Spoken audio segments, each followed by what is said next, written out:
사람들은 말합니다. 계모는 아무리 잘해도 계모일 뿐이라고. 하지만 여러분은 어떻게 생각하십니까? 피 한 방울 섞이지 않은 아이를 위해 자신의 인생을 모두 바친 사람. 그 사람이 진짜 부모일까요? 아니면 단지 낳아주었다는 이유만으로 부모가 되는 걸까요? 오늘 이야기는 한 여인의 20년 희생에 관한 이야기입니다. 그리고 훗날 그 희생을 모욕한 사람들 앞에서 벌어진 충격적인 사건의 시작이기도 합니다. 김영숙이 이정호를 만난 것은 43이 되던 해였습니다. 한 번에 실패한 결혼을 끝내고 시장 반찬 가게에서 일하며 살아가던 그녀는 더 이상 사랑도 결혼도 생각하지 않았습니다. 그저 하루 벌어 하루 먹고 사는 삶이었습니다. 그런 영숙의 눈에 어느 날 한 남자가 들어왔습니다. 시장 골목 끝 작은 전파사를 운영하던 이정호였습니다. 정호는 화려한 사람은 아니었습니다. 낡은 작업복을 입고 하루 종일 기계를 고치며 살았습니다.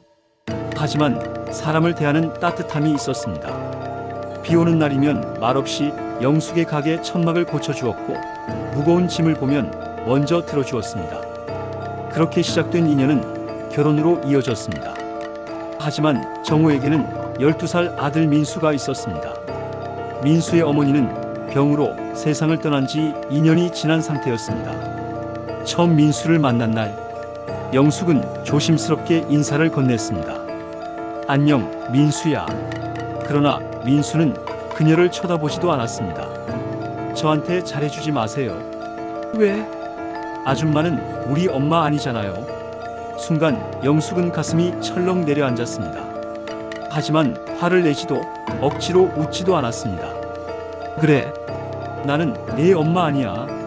민수는 처음으로 그녀를 바라봤습니다. 그 대신 내가 아프거나 힘들 때 곁에 있는 어른은 되어줄 수 있을 것 같아. 민수는 아무 말 없이 고개를 돌렸습니다. 그렇게 어색한 세 사람의 생활이 시작되었습니다. 민수는 영숙을 철저히 무시했습니다. 학교에서 돌아와도 인사를 하지 않았고 밥을 차려줘도 말 한마디 하지 않았습니다. 생일상을 차려주면 방문을 잠갔고 선물을 사주면 거들떠보지도 않았습니다. 주변 사람들은 혀를 찼습니다. 남의 자식 키워봐야 소용없어. 계모가 아무리 잘해도 인정 못 받아. 하지만 영숙은 포기하지 않았습니다. 민수가 좋아하는 반찬을 물어보고 몰래 만들어 두었고 새벽마다 도시락을 싸주었습니다. 민수가 감기에 걸렸을 때는 밤새 열을 쬐며 곁을 지켰습니다. 어느 겨울밤 고열에 시달리던 민수가 잔결에 중얼거렸습니다. 엄마, 가지마. 친엄마를 찾는 말이었습니다. 하지만 영숙은 민수의 손을 꼭 잡고 말했습니다. 안 갈게. 그 말 한마디를 하면서도 눈물이 흘렀습니다. 재혼한 지 3년째 되던 봄, 행복은 너무 갑자기 끝났습니다. 정호가 교통사고로 세상을 떠난 것입니다. 병원 응급실에서 마지막 숨을 몰아쉬던 정호는 영숙의 손을 붙잡고 말했습니다. 우리 민수, 부탁해. 그것이 마지막 말이었습니다. 장례식이 끝나자 친척들이 찾아왔습니다. 이제라도 새 인생 살아. 민수는 친척들이 맡으면 돼. 아니면 시설 보내는 방법도 있잖아. 그 말을 들은 영숙은 단호하게 말했습니다. 민수는 물건이 아닙니다. 그래도 친엄마도 아니잖아. 맞아요. 친엄마는 아니에요. 잠시 침묵하던 영숙이 말을 이었습니다. 하지만 지금 저 아이 곁에 남은 사람은 저뿐입니다. 친척들은 혀를 차며 떠났습니다. 그날 이후 아무도 연락하지 않았습니다. 남겨진 것은 작은 전셋집과 빚뿐이었습니다. 영숙은 더 이상 울 시간이 없었습니다. 돈을 벌어야 했습니다. 새벽 4시 국밥집 청소, 오전에는 반찬 가게, 저녁에는 반찬 공장. 하루 3군데를 오갔습니다. 손가락은 갈라졌고 허리는 점점 굽어갔습니다. 그래도 포기할 수 없었습니다. 민수 때문이었습니다. 집에 돌아오면 늘 냉장고에 민수가 먹을 반찬부터 채워 넣었습니다. 본인은 라면으로 끼니를 때워도 민수 밥상만큼은 챙겼습니다. 시간은 빠르게 흘렀습니다. 고등학생이 된 민수는 공부를 잘했습니다. 담임 선생님도 놀랄 정도였습니다. 어느 날 학교에서 연락이 왔습니다. 불안한 마음으로 학교를 찾은 영숙. 그러나 담임의 첫마디는 뜻밖이었습니다. 어머님, 민수는 의대를 노려볼 수 있을 것 같습니다. 순간 영숙은 말을 잃었습니다. 의대? 그녀 같은 사람에게는 너무 먼 세상 이야기 같았습니다. 정말 가능한가요? 네, 충분히 가능합니다. 그날 집으로 돌아오는 버스 안에서 영숙은 눈물을 흘렸습니다. 기뻐서였습니다. 민수가 자신의 인생보다 더 큰 꿈을 꾸고 있다는 사실이 행복했습니다. 하지만 현실은 냉정했습니다. 문제집 값도 부담이었습니다. 인터넷 강의는 더 비쌌습니다. 결국 영숙은 장롱 깊숙한 곳에 넣어두었던 금반지와 목걸이를 꺼냈습니다. 남편 정호와의 추억이 담긴 마지막 물건이었습니다. 보석상에서 반지를 건네던 순간 손이 떨렸습니다. 하지만 결국 팔았습니다. 그 돈으로 민수의 강의를 결제하고 문제집을 샀습니다. 며칠 뒤 민수가 우연히 그 사실을 알게 되었습니다. 반지 어디 갔어요? 잃어버렸어. 거짓말하지 마세요. 영숙은 대답하지 못했습니다. 민수는 눈시울이 붉어졌습니다. 왜 그렇게까지 해요? 너 공부해야 하잖아. 친아들도 아닌데 왜요? 그 말에 영숙은 처음으로 단호하게 말했습니다. 친아들이 아니면 못해줄 이유라도 있니? 민수는 아무 말도 하지 못했습니다. 너는 내 아들이야. 그 순간 민수의 눈에서 눈물이 떨어졌습니다. 그리고 태어나 처음으로 영숙을 향해 말했습니다. 엄마. 영숙은 그대로 얼어붙었습니다.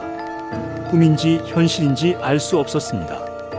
엄마, 나 꼭 성공할게요. 영숙은 민수를 끌어안았습니다. 그날 두 사람은 한참 동안 울었습니다. 고3 겨울, 드디어 수능 결과가 발표되는 날이 찾아왔습니다. 영숙은 긴장한 나머지 물 한 모금도 넘기지 못했습니다. 민수는 떨리는 손으로 수험번호를 입력했습니다. 잠시 후 화면에 합격이라는 두 글자가 떠올랐습니다. 서울의과대학. 민수는 믿을 수 없다는 표정으로 화면을 바라봤습니다. 영숙 역시 마찬가지였습니다. 몇 번이고 다시 확인했습니다. 그리고 결국 그 자리에서 주저앉아 울기 시작했습니다. 됐다. 우리 민수 됐다. 하지만 기쁨도 잠시. 곧 현실적인 문제가 두 사람 앞에 놓였습니다. 의대 등록금. 평범한 가정에도 부담스러운 금액이었습니다.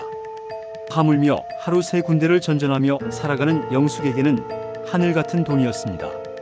그러나 그때는 아무도 몰랐습니다. 이 여인이 앞으로 자신의 모든 것을 팔아서라도 민수를 의사로 만들 것이란 사실을. 그리고 10년 후 성공한 의사가 된 민수의 상견례 자리에서 누군가가 영숙을 향해 이렇게 말하게 될 줄은. 계모 주제에 사돈 대접까지 받고 싶으세요? 민수가 의대에 합격한 날 세상 누구보다 기뻐한 사람은 영숙이었습니다. 하지만 합격증을 들고 울던 것도 잠시였습니다. 며칠 뒤 등록금 고지서가 도착했습니다. 영숙은 숫자를 보는 순간 한숨부터 나왔습니다. 그동안 악착같이 모은 돈을 다 털어도 부족했습니다. 그날 밤 민수는 조심스럽게 말을 꺼냈습니다. 엄마, 응? 나 재수할까? 영숙은 젓가락을 내려놓았습니다. 무슨 소리야? 등록금 너무 비싸잖아. 그래서? 엄마 힘든 거 알아. 영숙은 잠시 민수를 바라보다 웃었습니다. 민수야. 네. 가난은 엄마가 해결할 문제야. 엄마, 너는 꿈을 포기하면 안 돼. 그날 이후 영숙은 더 이상 사람이 아니었습니다. 기계처럼 살았습니다. 새벽 국밥집 청소, 시장 반찬 가게, 저녁 반찬 공장, 밤에는 건물 계단 청소까지 시작했습니다. 하루 4시간도 자지 못했습니다. 어느 여름날 반찬 공장에서 일하던 영숙이 갑자기 쓰러졌습니다. 과로였습니다.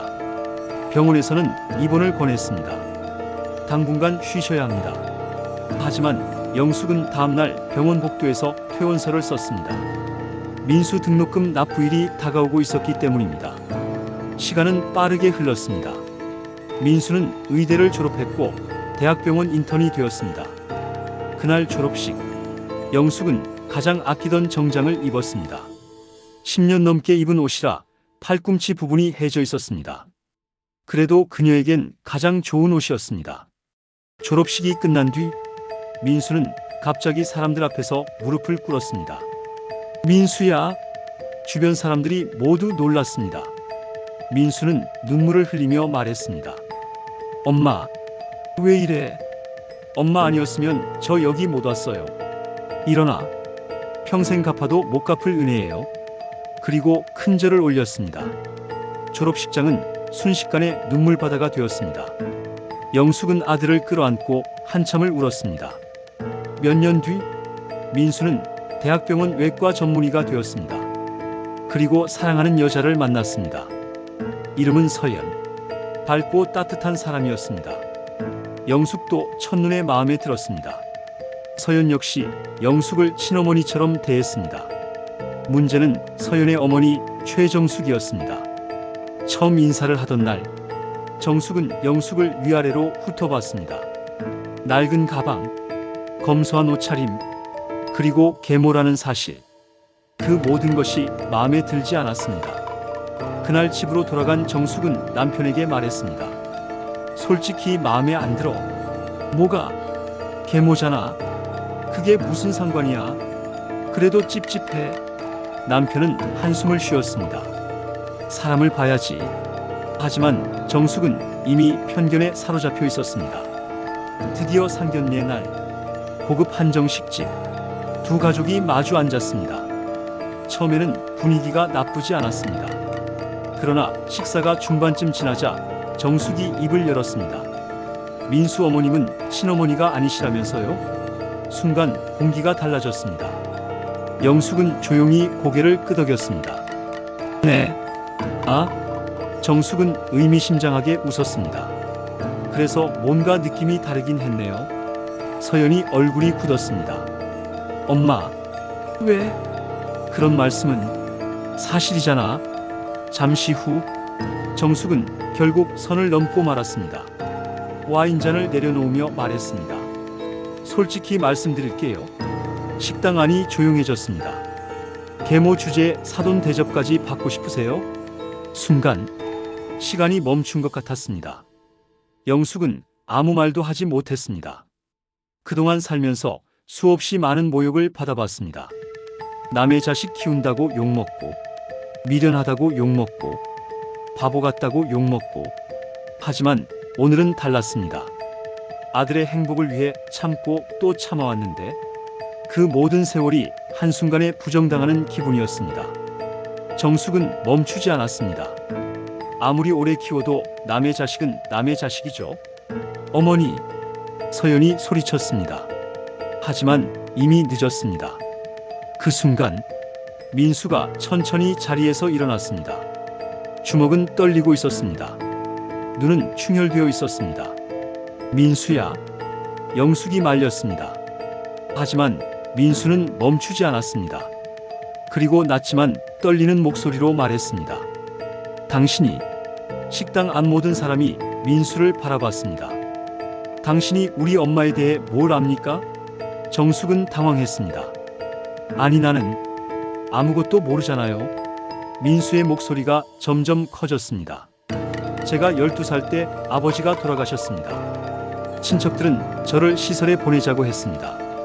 그때 다들 떠났어요. 그런데 우리 엄마만 남았습니다. 식당 안은 숨소리조차 들리지 않았습니다. 새벽 4시에 나가서 일했습니다.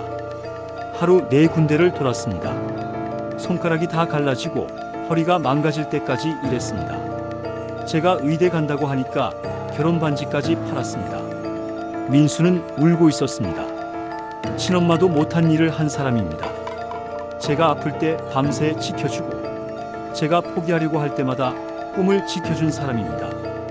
민수는 영숙 쪽을 바라봤습니다. 그리고 떨리는 목소리로 말했습니다. 세상에 저 사람보다 엄마인 사람 없습니다. 영숙은 결국 눈물을 터뜨렸습니다. 그때였습니다. 서연의 아버지가 자리에서 일어났습니다. 그리고 영숙 앞에 고개를 숙였습니다. 죄송합니다. 사돈어른, 아닙니다. 그는 다시 한번 깊이 허리를 숙였습니다. 저희가 사람을 잘못 봤습니다. 정숙 역시 눈물을 흘리기 시작했습니다. 처음으로 자신의 말이 얼마나 잔인했는지 깨달은 것입니다. 죄송해요. 정말 죄송합니다. 영숙은 잠시 침묵했습니다. 그리고 조용히 말했습니다. 괜찮습니다. 저는 민수 엄마라는 말 한마디면 충분합니다. 몇 달 뒤 결혼식 날이 찾아왔습니다. 수많은 하객들 앞에서 민수는 축사를 했습니다. 그리고 마지막에 이렇게 말했습니다. 사람들은 부모를 낳아준 사람이라고 합니다. 식장은 조용해졌습니다. 하지만 저는 다르게 생각합니다. 부모는 끝까지 내 곁을 지켜준 사람입니다. 민수는 영숙을 바라봤습니다. 이미 눈물로 얼굴이 젖어 있었습니다. 엄마, 제 인생 최고의 자랑은 의사가 된 것이 아닙니다. 엄마 아들이 된 것입니다. 식장 곳곳에서 훌쩍이는 소리가 들렸습니다. 영숙은 결국 참았던 눈물을 쏟아냈습니다. 그날 그녀는 처음으로 깨달았습니다. 20년 동안의 희생은 헛되지 않았다는 것을. 그리고 피보다 진한 것이 있다면 그것은 사랑이라는 것을. 여러분은 어떻게 생각하시나요? 진짜 부모는 낳아준 사람일까요? 아니면 끝까지 책임져준 사람일까요? 댓글로 여러분의 생각을 들려주세요. 그리고 이런 감동 사연이 마음에 드셨다면 구독과 좋아요 부탁드립니다.